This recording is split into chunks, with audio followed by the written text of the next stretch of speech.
Today, I want to talk about the funny little thinking mind that we all have. From now until Parinibbana, we're all going to have this funny little thinking mind. And I think another way of describing defilements, like greed, hatred, and delusion, are to name them as funny little defense mechanisms that our funny little mind has to protect itself.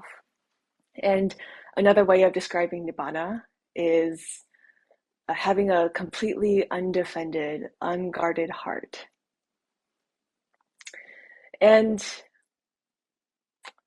then another way of describing awakening could be the process for the funny little thinking mind to put down those defense mechanisms, those coping mechanisms, one at a time until it is completely unguarded and completely undefended.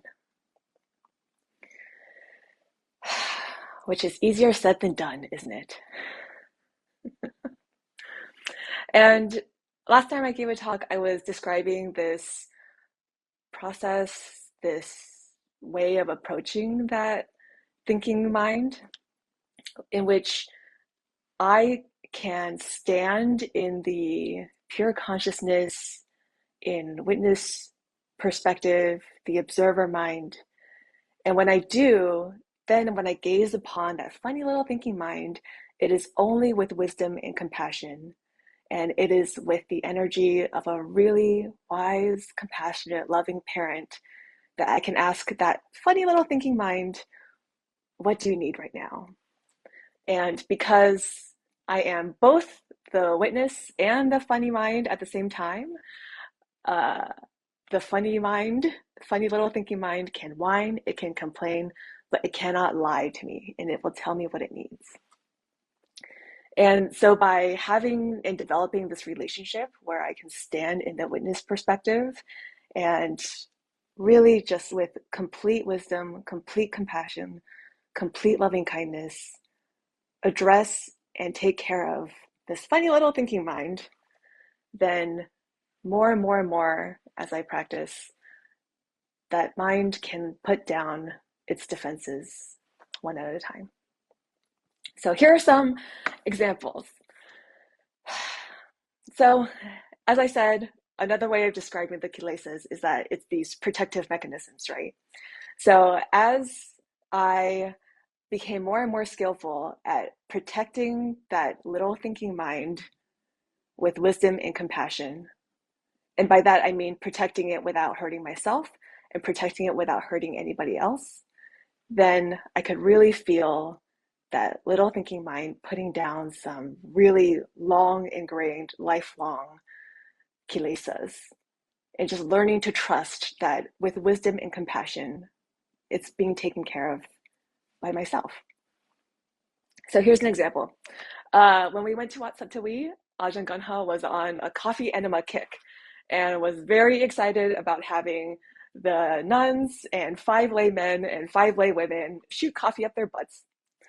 And he also had a monk there who was very excited about having everybody shoot coffee up their butts. And I remember the day when Ajahn Gunha had said, today 5 lay women are gonna do coffee enemas. This monk came up to me and said, are you gonna do it? And I said, no, thank you. And instead of backing off, he kind of leaned in closer and was like, well, why not? Come on. And as easily and as politely as someone might say, pass the salt, please, I just said, I have sexual trauma. And the way he whirled around on his heels so quickly, his robes even kicked up in the breeze, and he zoomed away. Okay, got it.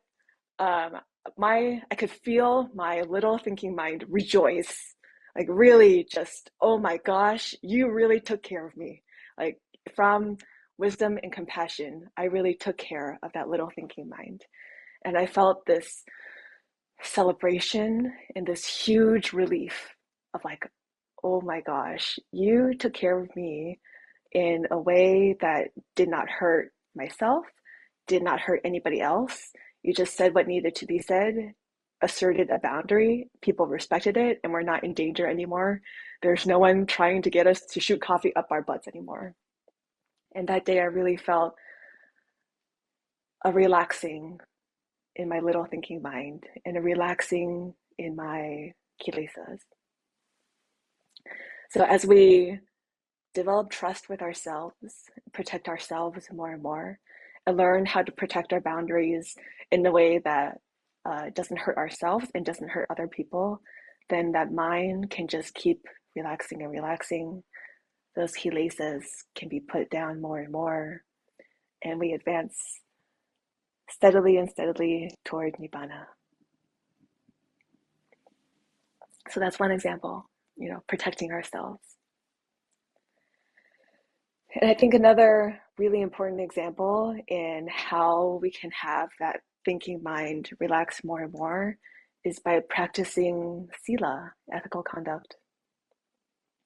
And, of course, when we think of the five precepts, at first glance, they may seem just pretty easy, like don't murder anyone, don't embezzle, don't extort, don't rape. But as we practice the five precepts more and more and more deeply, I think we can also become more and more freed. So it's not just don't murder, that's like the bare minimum, right? But also in our speech, how can we not write anyone off in a way that feels somewhat like killing? And in our thoughts, how can we practice loving kindness, patience, and wisdom, even with the people who annoy us the most? And I gave this example before. And also, I really want to be clear that I don't think anyone is perfect. And I think until parinibbana, people make mistakes. And by mistakes, I mean, even with the purest intention, that the outcome and impact of someone's action, speech, and thoughts may not line up to that purest intention. Because I think arhats have the purest intention, and even then, the impact and intention do not always line up. So by those mistakes, I mean that until parinibbana, I think people make mistakes. And I certainly have made mistakes. I think before I really committed my heart to the Dhamma again in this lifetime, I definitely had B grade morality. Ugh. And I make that noise because, gosh, I was really missing out on how soft and open and unguarded the heart can be. But yeah, just B grade, better than average, maybe. But why would anyone want to compare themselves to the average? And also, why would anyone want to compare themselves at all? And instead, just orient the heart more and more toward Nibbana. And then I think that will be good results for everyone.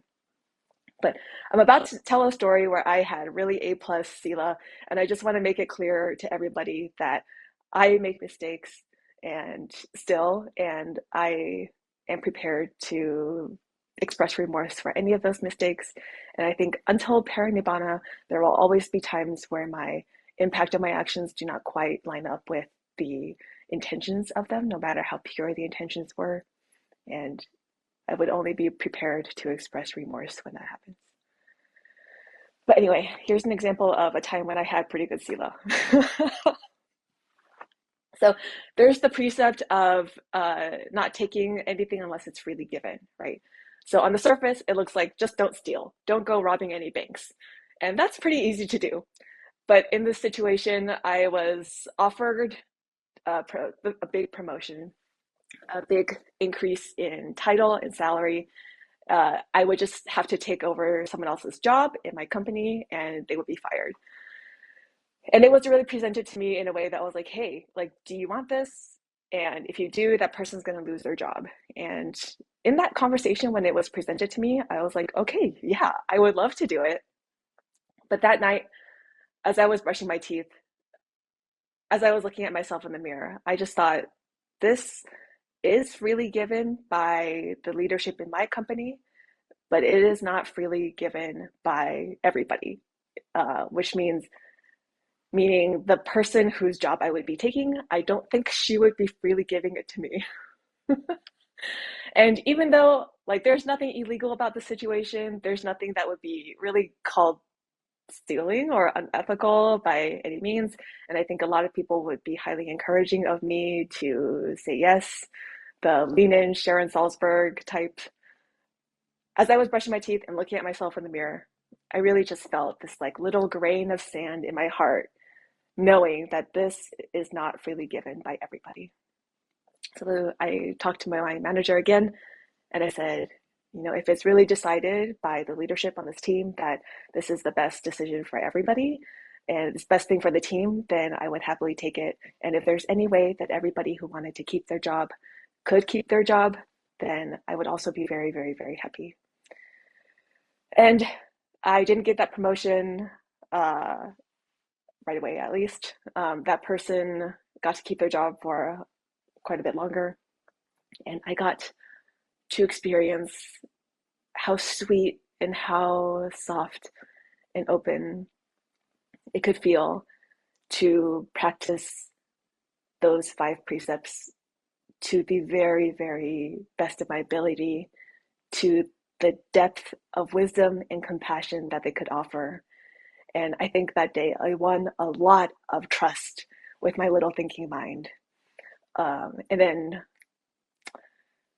it was like that little thinking mind was like, oh my gosh, I didn't know that I could practice Sila to that degree. I didn't know that I could be that good. I didn't know that I could be that soft and that open. And I think that day a lot of kilesas were put down. So yeah, Sila, Sila. Just hearing that word makes me so happy. Sila. Ah. And then, like I said, I think that all the way until Parinibbana, I think that sometimes even with the purest intentions, there are unseen circumstances. And in that way, I think until Parinibbana, people make mistakes. And this happened quite recently at my job.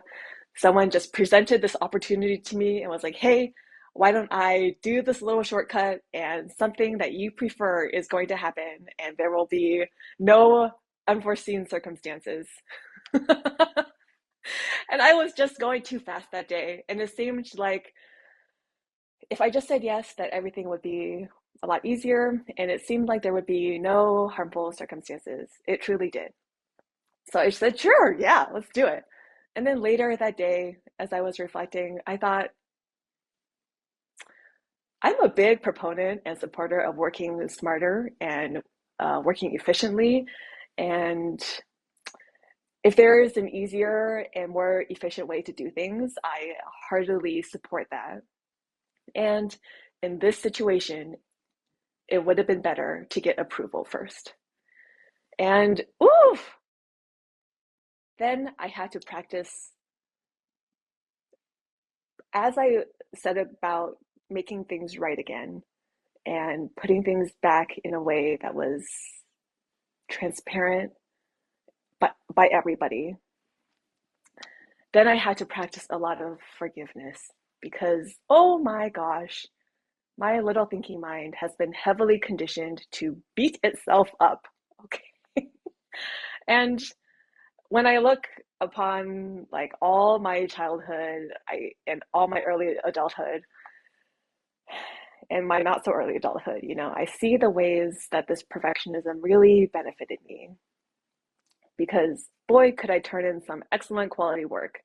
And boy, could I learn quickly when I was so vigilant about any mistake.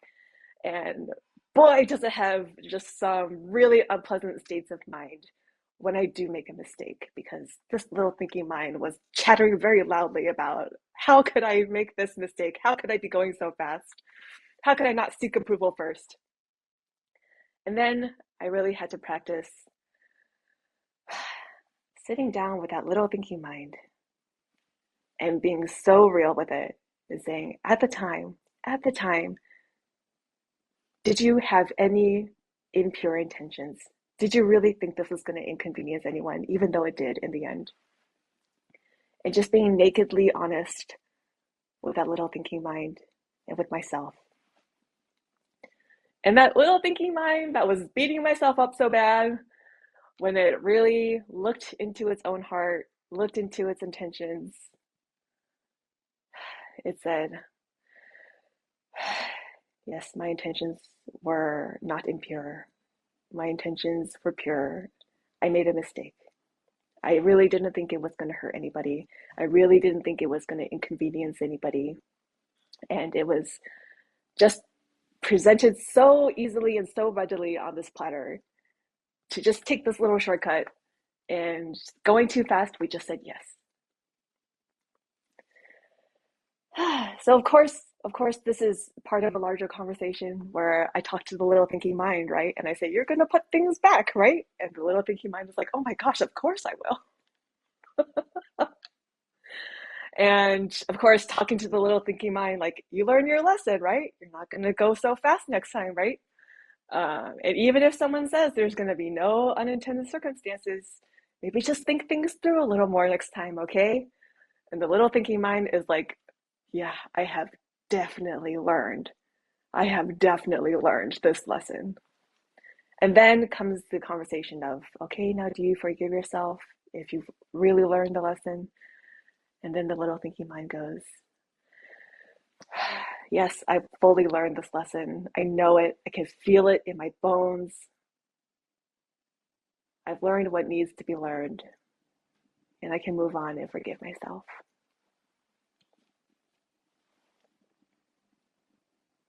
So learning to forgive myself. And I think part of that comes from how do we view this thinking mind? I think it's been a long time since I made a mistake like that, like years. And I think I got to a place where I was like, oh yeah, I just don't have to worry about this little thinking mind anymore. This little thinking mind has got it. And I think that, and I have learned very recently, I don't think that's true. I think this little thinking mind from now until parinibbana is going to be flawed, is not going to be perfect, and needs care and attention always to make sure that it's doing what it wants to do and is as soft and open, as unguarded as it wants to be. And I really got a little bit of an adjustment. I think that no one just goes around being A plus Sila all the time. And it takes care and attention always. And even with that care and attention, that people do make mistakes. And as I said, even with the purest intentions, it might not always match up to the impact and the outcome. So getting that adjustment in my view was very, very useful to know that the little thinking mind, as as much as it's proven itself, it can still falter sometimes. We still need to give it care and attention. It still has outcomes that are not fully intended. We still need to forget it. We still need to forgive it, period. I think that was a really beautiful lesson for me to learn again.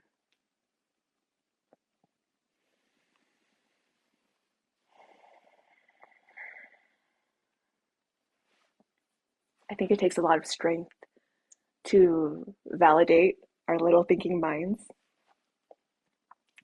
And hmm,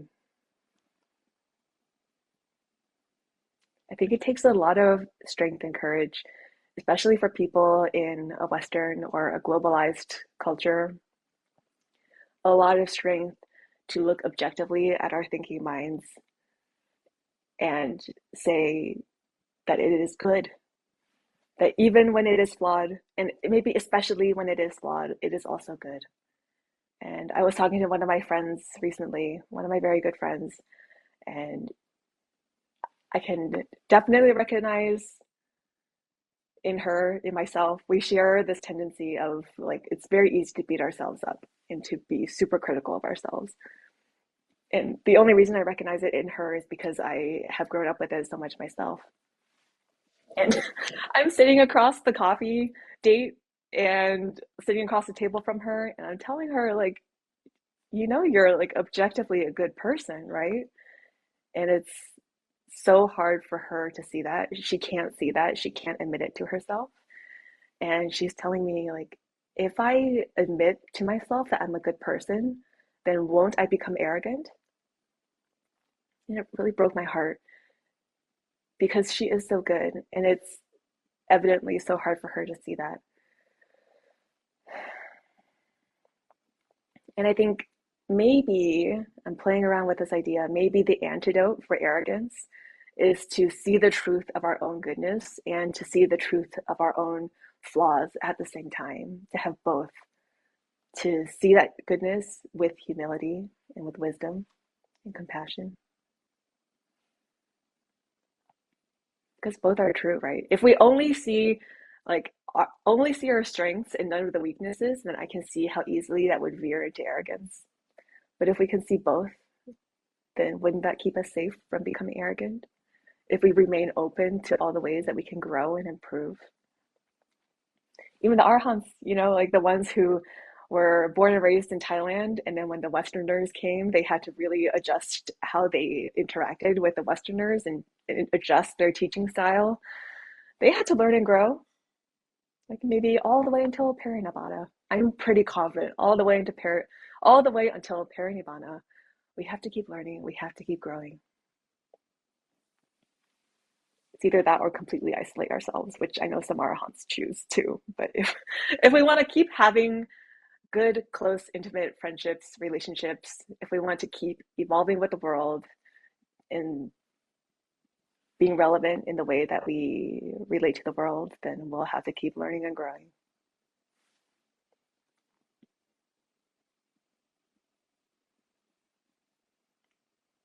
And I wonder if there's anyone here. I see it all the time, especially with people who are conditioned by the Western world, the globalized world, the high achieving world, that it seems so hard for people to accept their own goodness,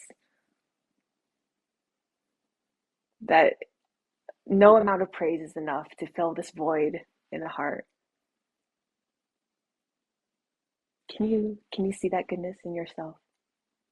I think there is goodness in every single person who shows up at KBB.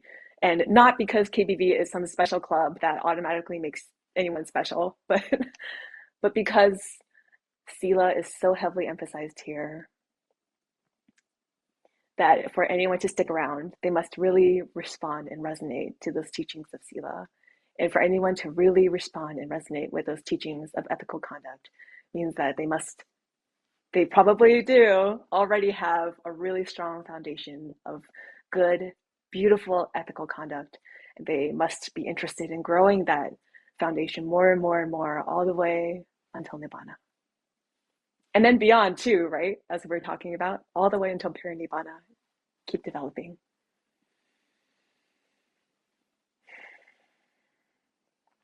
Yeah, so forgiving that thinking mind, validating that thinking mind, seeing its goodness, seeing its flaws, all the way until Parinibbana.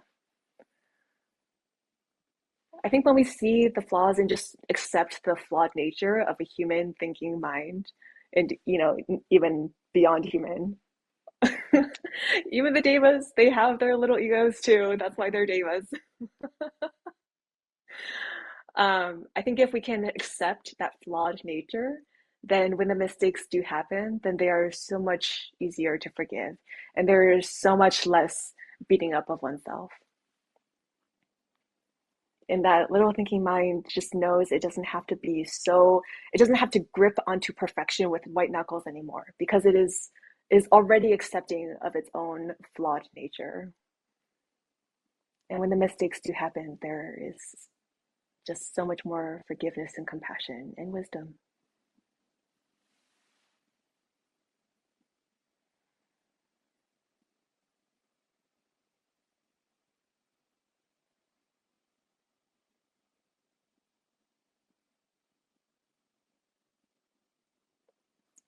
I think the last piece I'll touch on for now is,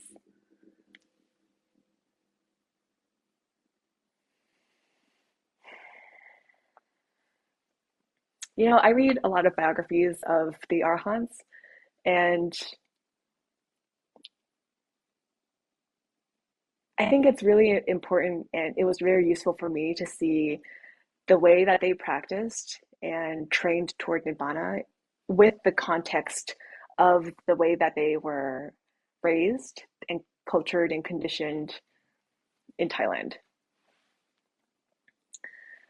versus the way that when I speak with people who have very deep practice and they were cultured and conditioned by United States culture, like highly globalized, high achieving culture, that conditioning is just so different. Then, of course, the practice and the progress toward Nibbana also looks really different.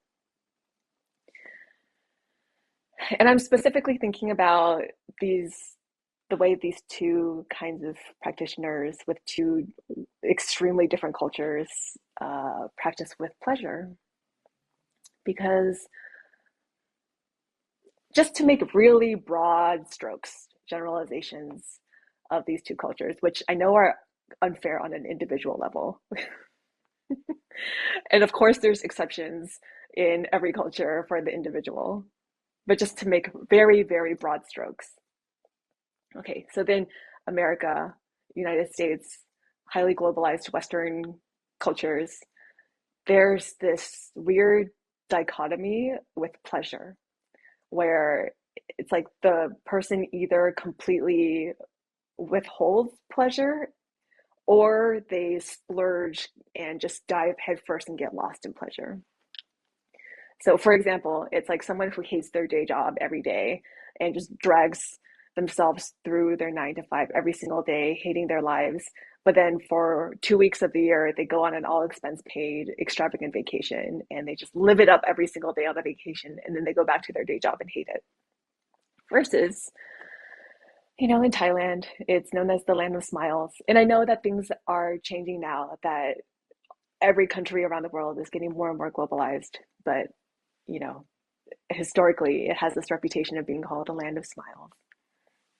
And when I read about the lifestyle, of course there was hardship. Of course there were people who had to force themselves through their day to day.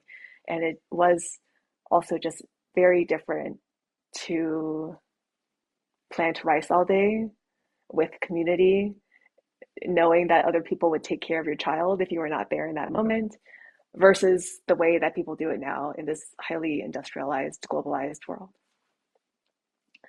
So maybe pleasure was something that was not quite so black or white in Thailand in the early 20th century. Maybe there was a sense of pleasure just more integrated into day-to-day living. I mean, I wasn't there, I don't know, but these are some theories I have in reading these books. Which brings me back to the little thinking mind, and the way I work with pleasure is not to run toward it, not to run away from it, but just to see it as something to treat my little thinking mind with once in a while, especially when it's been working hard. And I know that it's going to make that little thinking mind just happy. And wouldn't I rather it be happy than grumpy? No matter how free it is, wouldn't I rather have it be happy than grumpy? And to view pleasure as something that arises and falls away, not something to be grasped onto, and just something that can make that little thinking mind smile, just smile. And also, in that way, I think by practicing with pleasure in that way, it also helped that little thinking mind put down its attachment to pleasure more and more and more. And that also means like not seeing pleasure in this black or white way where it's either 0% pleasure or 100% over the top pleasure, but really teaching that little thinking mind that pleasure can be just something that is integrated into day-to-day life, just a small moment of contented happiness, contented pleasure that doesn't need to be grasped onto, because it is something that I will give it once in a while, like a plate of delicious raspberries, something to be enjoyed in that moment. And then when it's gone, just knowing that it's going to be there, it's never too far away. It's not something to be grasped onto. Because I think there are two ways to work with putting down attachments.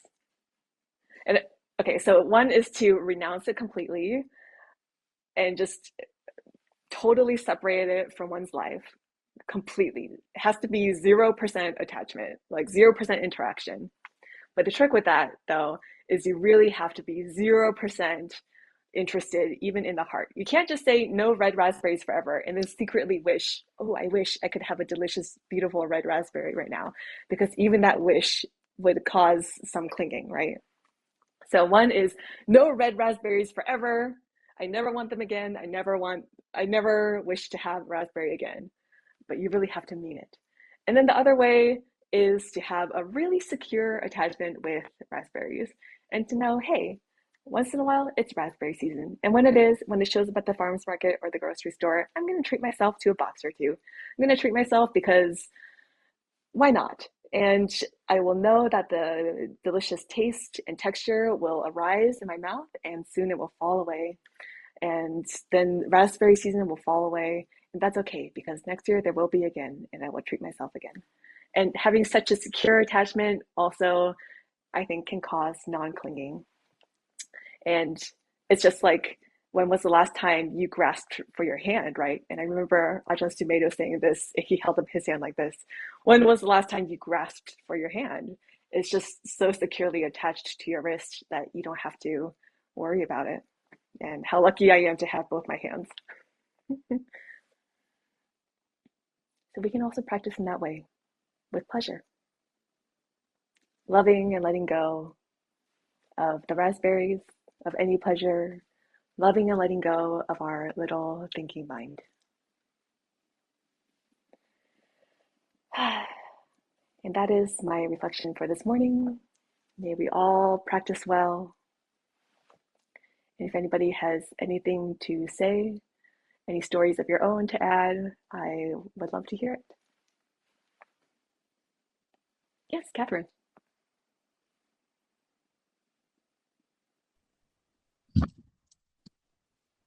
Hello. Oh, there I am. Hiya, can you hear me? I can. Oh, okay. Hello. Thank you so much for the talk. First of all, I wanted to say how useful I think that was for me about pleasure.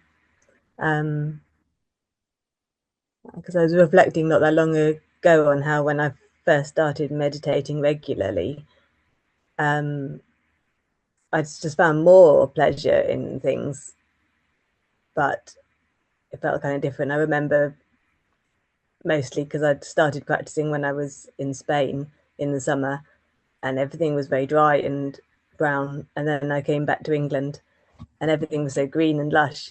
And just seeing whenever I saw lawns, we have a lot of nice lawns in England, and just being overwhelmed by the sense of pleasure, wanting to like rub my face up.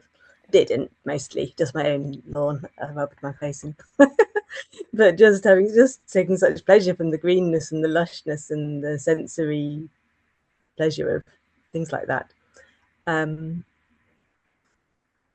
which and at that time it wasn't really specifically Buddhist meditation that I was practicing. So then when I came to a more Buddhist view, I didn't really know what to make of this fact that practice seemed to really increase my pleasure in things. But yeah, what you were saying just now makes a lot of sense, because it wasn't like an enjoyment. It wasn't like I was suddenly I was feeling, oh, I love having lots of money, or they were all things which were very plentiful and abundant and just in the moment sort of pleasure. But something I kind of wanted to ask, or wondered if other people had, or you have perspectives on, is around the ethical behavior. And I struggled for a long time when I first started learning Buddhist perspectives on things, because I grew up in like a very ethical household. I grew up in a household of my mum and my grandparents, and between them there was 3 different religions going on.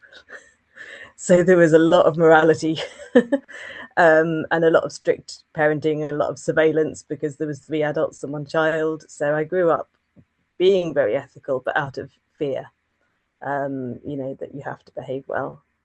So, and then I learned, that kind of it doesn't, well, not that it doesn't matter for me, but it doesn't matter in terms, Sila is Sila, but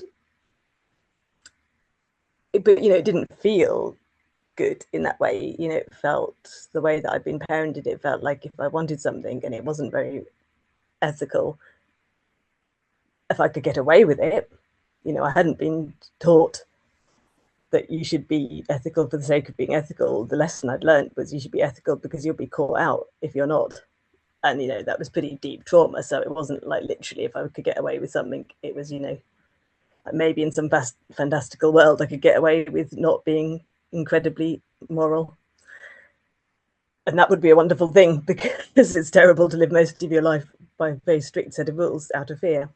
But that has started to change, I think. Just as anxiety wore away, and it turned out that I didn't want to be evil. If I wasn't anxious about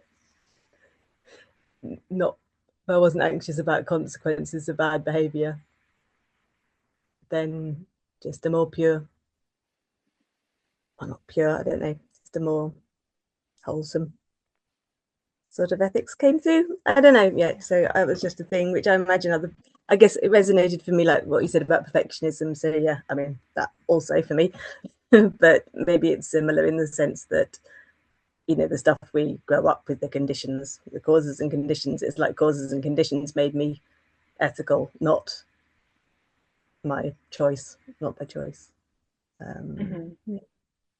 Yeah. Yeah.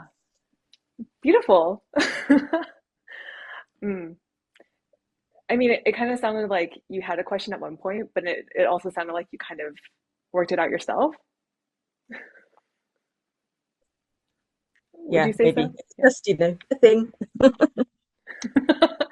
So wonderful. Yeah. Like Sila, because the heart wants to be free and wants to be soft and open, not because it's tight and afraid of consequences. That is a whole world of difference. Let's be free. Let's be soft. Let's be sweet. That feels so good. Like we we deserve it. Let's work toward it. Let's make it happen.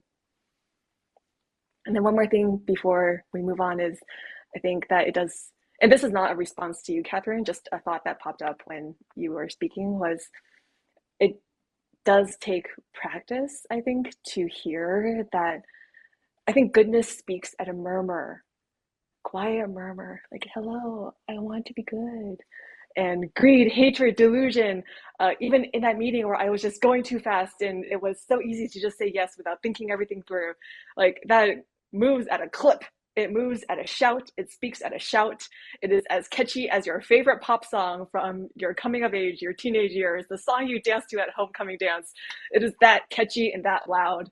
And so it does take a lot of training to quiet those loud voices and to hear more and more that soft murmur of be good because it just feels good, be good because the heart can be free and soft, open and sweet. Yeah, let's train toward that. All right, thank you, Catherine. Anne?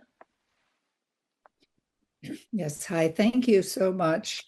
I'm just going to keep that image in my mind of the small thinking mind. And what came to you when you were speaking was that I had a very small scrap with an associate, and I was hanging on to that, and I was like, well, she's got to apologize or whatever I thought was going to resolve this, and then I go, oh, just let it go, let it go. So I appreciate that image very much, and so thank you very much, Grace. I'm so glad. Yay, you're letting go. Yay, loving and letting go.